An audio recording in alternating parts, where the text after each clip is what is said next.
ज्येष्ठ अभिनेत्री संध्या शांताराम यांचं निधन झालंय।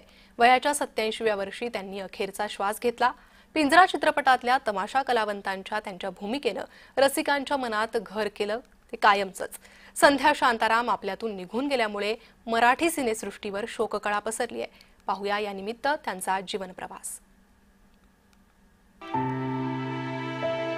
पिंजरामधल्या चंद्रकलाच्या अजरामर भूमिकेतून प्रत्येक मराठी माणसाच्या मनावर अधिराज्य गाजवणाऱ्या अभिनेत्री संध्या शांताराम आज आपल्यातून कायमच्या गेल्या। पण संध्या शांताराम माहित नाहीत असं कोणीही आपल्याला सापडणार नाही। भलेही अभिनेत्री म्हणून नावासकट कोणाला त्या नाहीच आठवल्या, तर पिंजरा चित्रपटाचं नाव घेतलं की डोळ्यासमोर येतो तो त्यांचाच चेहरा।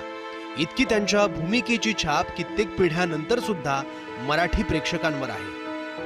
पण त्यापूर्वीच एका कलाकृतीतून त्या घरोघरी पोहोचल्या, ते म्हणजे 1959 साली आलेल्या नवरंग सिनेमातलं गाणं। अरे जारे हट नटखट हे त्यांचं गाणं आजही तुफान लोकप्रिय आहे। गाण्याच्या सुरावटींपेक्षा त्यांनी गाण्यात केलेलं नृत्य आणि हावभावांनी प्रेक्षकांच्या मनावर ठसा उमटवला। हे गाणं चित्रित करण्यापूर्वी आणि चित्रित करतानाचेही काही रंजक प्रसंग आहेत। तुम्हाला ऐकून आश्चर्य वाटेल, पण या गाण्यातला गाजलेला डान्स संध्या यांनी स्वतः आणि व्ही शांताराम या दोघांनी मिळूनच दिग्दर्शित केला होता।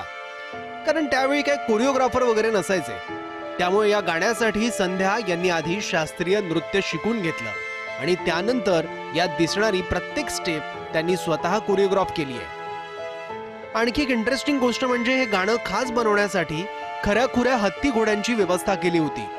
गाण्यात या प्राण्यांच्या मधोमध न घाबरता संध्या यांनी नृत्य केलं।